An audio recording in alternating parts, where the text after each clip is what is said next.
नमस्कार। आज की ऑनलाइन कक्षा में एक बार फिर से आप सभी का स्वागत है। मैं आचार्य रितेश कुमार। जैसा कक्षा 12 में टॉपिक मेरा चल रहा है वही खाता के अंतर्गत साझेदारी अवकाश, रिटायरमेंट ऑफ ए पार्टनर। तो इसमें न्यूमेरिकल सेक्शन चल रहा है। मैंने एक दो क्वेश्चन पहले भी पिछली वीडियो में भी उपलब्ध कराए हैं। आज मैं एक नई तरीके का एक क्वेश्चन लेकर आया हूँ। ये विजयपाल सिंह की बुक है, रीडर्स चॉइस प्रकाशन की। 16वां क्वेश्चन है इसमें। इसको देखते हैं। एक फर्म में ए, बी तथा सी समान साझेदार हैं। 3 पार्टनर थे, तीनों को ही अपना लाभ हानि बराबर अनुपात में बांटते थे। उनका चिट्ठा दिया है, ठीक है। उसके बाद ये कुछ बताते हैं कि 1 जनवरी 2016 को ए ने अवकाश ग्रहण कर लिया था। शर्तें ये रखी गई हैं।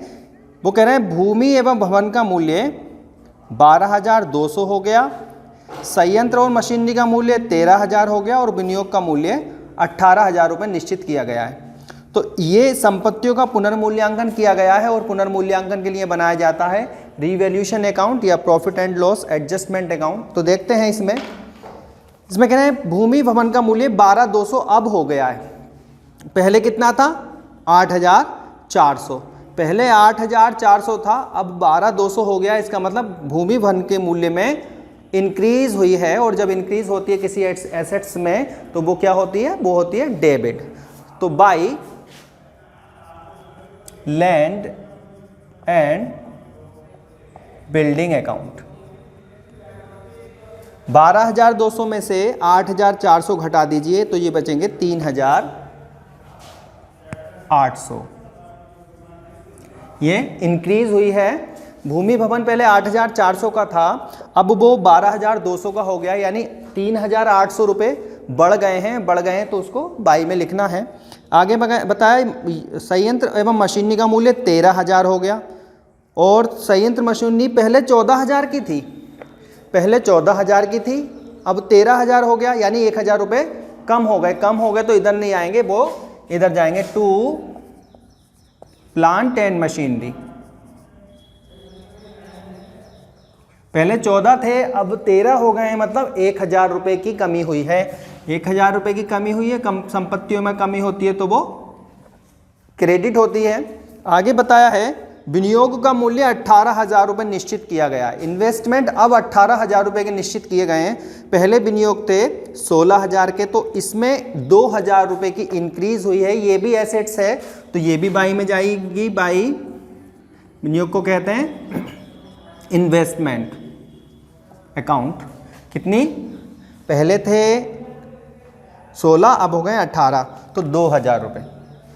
इसके अलावा संपत्ति या दायित्व के बारे में कुछ नहीं बताया गया है। जो भी इंक्रीज डिक्रीज इसमें लाभ या हानि होगी वो पार्टनर्स को बढ़ जाएगी। तो देखा इधर का टोटल हमारा ज़्यादा आ रहा है, तो इधर का टोटल आ रहा है हमारा 5,800।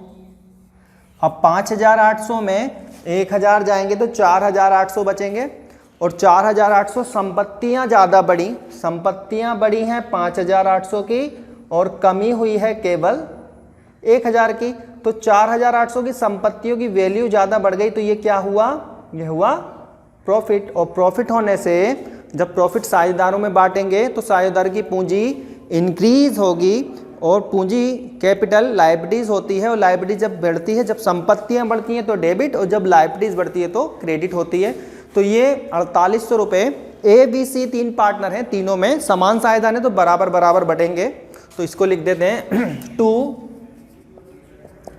As capital account, to B's capital account, to C's capital account. 3 partner थे, तीनों में ये 16 दूनी 32, 16 तिया 4,800 रुपये समान साझेदार थे, इसलिए ये बराबर बराबर इनमें बांट दिए जाएंगे। ये बना रिवैल्यूएशन अकाउंट, ठीक है। यानी कि नए किसी साझेदार के अवकाश ग्रहण करने पर जब संपत्तियों और दायित्वों का पुनर्मूल्यांकन किया गया तो संपत्ति की वैल्यू ज़्यादा बढ़ी, इससे लाभ हुआ और लाभ होने से वो लाभ तीनों पार्टनर्स में बांट दिया गया। अब संपत्ति को उनके नए मूल्य पर नई बैलेंस शीट में दिखाना है।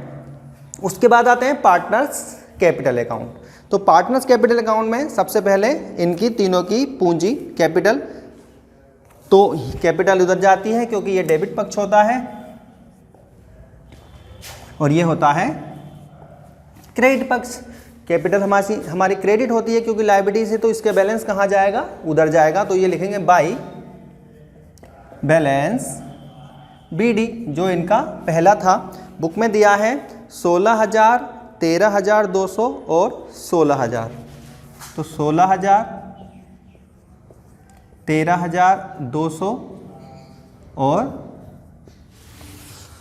16,000, ये तीनों की कैपिटल। इसमें A अवकाश ग्रहण कर रहा है, ये जो है A ये रिटायरिंग पार्टनर है, बाकी B और C रिमेनिंग पार्टनर्स हैं। अब हमें इनमें लाभ या हानि जो इनके हैं वो इन्हें देने हैं। तो बैलेंस शीट में कोई सामान्य संचिति या लाभ नहीं है, ना ही संपत्तियों में कोई हानि है, तो इधर से तो कुछ अभी नहीं बट रहा। तो हमारे पास अभी क्या है, रिवैल्यूएशन पे जो प्रॉफिट हुआ था वो इनको बांट देते हैं। तो बाई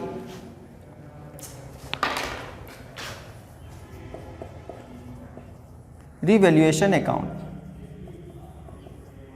ये क्या था, ये है इसका प्रॉफिट, और प्रॉफिट होने से कैपिटल बढ़ती है, इसलिए ये क्रेडिट पक्ष में ही लिखी जाएगी। तीनों को बराबर बराबर बांट दिया जाएगा।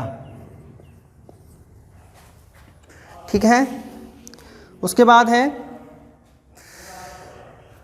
ख्याति।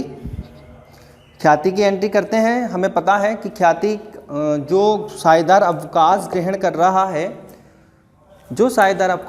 रहा है, बाकी बी और सी तो फर्म में ही रहेंगे। ए जाएगा तो वो अपने हिस्से की ख्याति लेकर जाता है, जिसे रिमेनिंग पार्टनर्स अपनी पूंजी में से कम करके भुगतान देते हैं।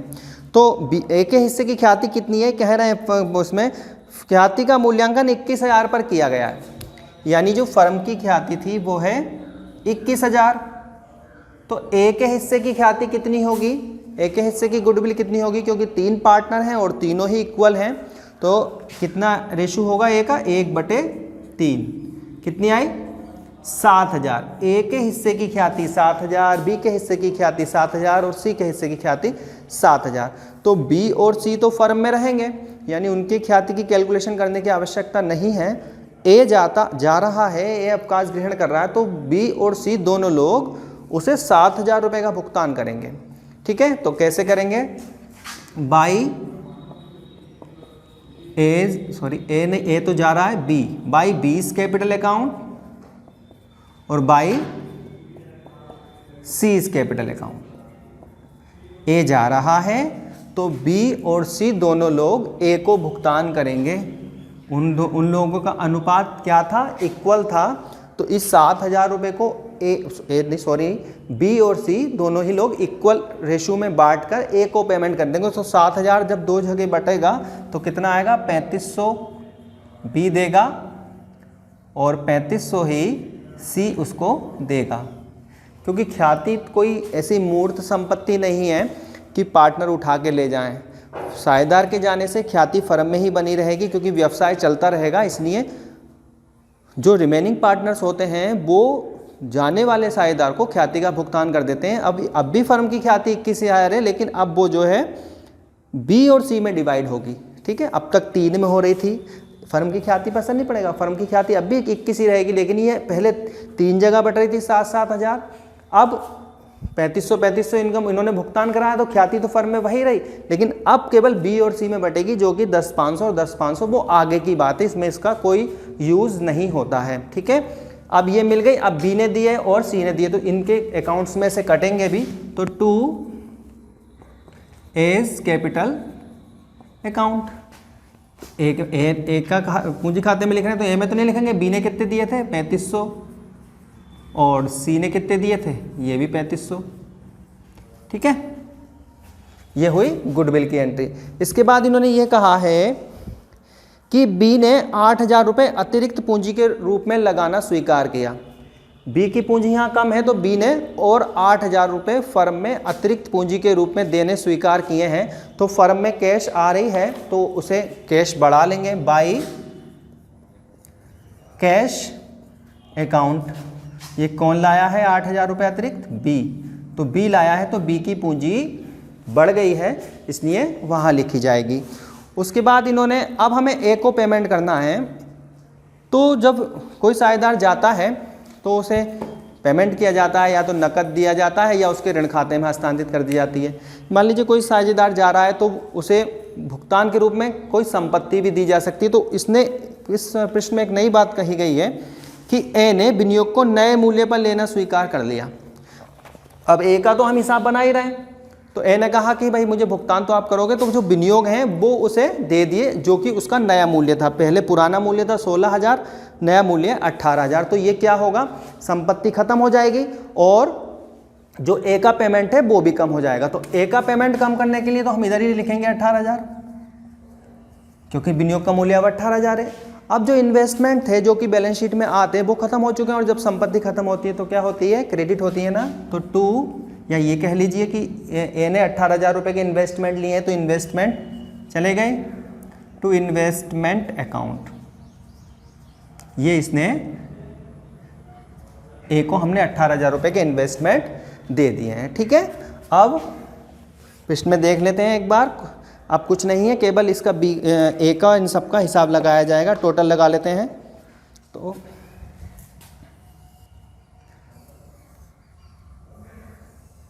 इसका टोटल आया 12, 23, 24,600, 24,600, और दूसरे वाले का टोटल है 13, 14, 22,800,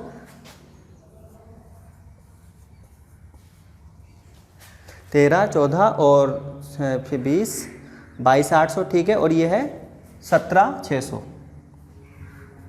ये हमने तीनों का टोटल यहाँ लगा लिया। टोटल आया है 24,600, 22,800 और 17,600। अब हमें इसको पेमेंट करना है। तो बुक में बताया है कि ए को दे राशि का भुगतान कर दिया गया, जितनी भी उसका पेमेंट बचता है वो उसको पेमेंट कर दी गई। तो टू कैश अकाउंट, ये इसको क्या कर दिया, पेमेंट कर रहे हैं, बाकी जो इसकी अमाउंट बची है। तो देख लेते हैं, 24,600 थी पहले, कितनी थी, 24,600। 24,600 में उसने 18,000 रुपये के इन्वेस्टमेंट ले लिए, 18,000 रुपये के इन्वेस्टमेंट वो ले गया। तो कितने बचे, 006, और ये 6600 रुपये का उसे बाकी शेष बचा है, वो पेमेंट करके उसका हिसाब क्लियर करो। अब वो फर्म में उसका कोई उत्तरदायित्व, ना वो साझेदार रहा ना ही कुछ रहा। अब क्योंकि ये दोनों लोग आगे व्यवसाय करते रहेंगे तो इन दोनों की पूंजी भी निकालनी है, बैलेंस निकालना है। टू बैलेंस सी डी, दोनों का ही बैलेंस निकालना है। तो इनका बैलेंस निकाल लेते हैं।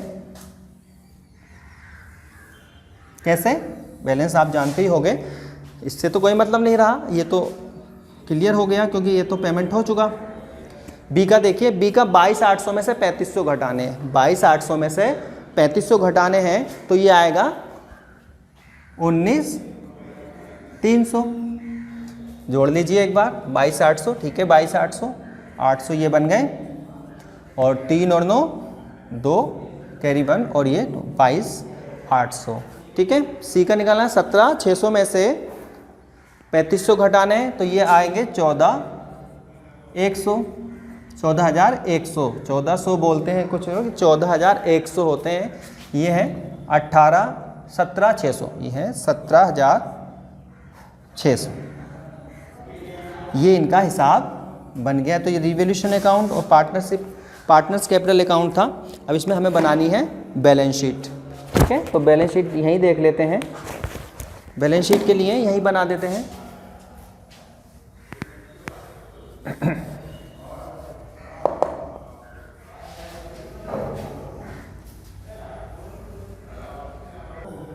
तो बैलेंस शीट में देखते हैं, तो ए तो जा चुका, अब तो व्यवसाय बी और सी करेंगे ना।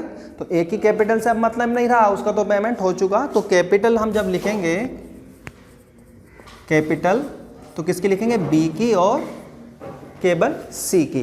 तो कितनी कितनी आई थी, 19,300 आई थी बी की, और 14,100 आई थी सी की, 14,100। इन दोनों को देख लेते हैं, दोनों की टोटल 0, 0, 4, 3, 3। 33,400। उसके बाद इसमें दिए हैं क्रेडिटर्स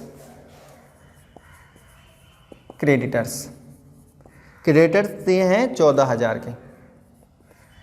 तो इसका टोटल नीचे लगा लेते हैं 00474 47,400। ठीक है, अब दूसरी तरफ चलते हैं। सबसे पहले कैश दिया है। अब कैश जो बुक में दी है वो यहाँ पे समझेंगे 22,800 दी है। कैश 22,800 बैलेंस शीट में दी गई है। यहाँ पे एक लाइन आई थी, ये कहाँ है, ये कि बी ने 8,000 रुपये अतिरिक्त पूंजी के रूप में लगाना स्वीकार किया है। तो इसलिए एंट्री थी बाई कैश, यानी फर्म में 8,000 रुपये अतिरिक्त आए हैं। तो फर्म में 8,000 रुपये कितने आए, अतिरिक्त आए हैं। ठीक है, यानी अब हमारी जो कैश हो गई वो 2200 प्लस 8,000 10,000 2200 नहीं सॉरी 2800 प्लस 8,000 10,800 हो गई, जिसमें से माइनस क्या, ये जो लिखा है ये क्या कि उसे ए को 6,000 रुपये का, सॉरी 6,000 तो नहीं 6,600 होने चाहिए, 6,600। ठीक है, 6,600 का पेमेंट किया गया है। तो माइनस 6,600 का इसका पेमेंट कर दिया जाएगा। तो कैश हमारी बचेगी कितनी, 4,200। ठीक है, अब आगे आता है इन्वेस्टमेंट नहीं लिखे जाएंगे। यहाँ पर 6,600 का पेमेंट हुआ था। ठीक है, ये तो अब देखिए इन्वेस्टमेंट लिखे नहीं जाने। क्यों नहीं लिखे जाने, ये लिखा है कि इन्वेस्टमेंट का जो नया मूल्य था उसको ए ले जा चुका है, अब फर्म में इन्वेस्टमेंट नहीं बचे। उसके बाद है डेटर्स में देखिए, डेटर्स में कोई इंक्रीज डिक्रीज नहीं है, ये बचे नहीं मतलब हैं 18,000 के। उसके बाद प्लांट एंड मशीनरी का नया मूल्य उन्होंने बताया था कि प्लांट और मशीन जो है 13,000 की हो चुकी है, तो 13,000 की प्लांट एंड मशीन। उसके बाद है लैंड एंड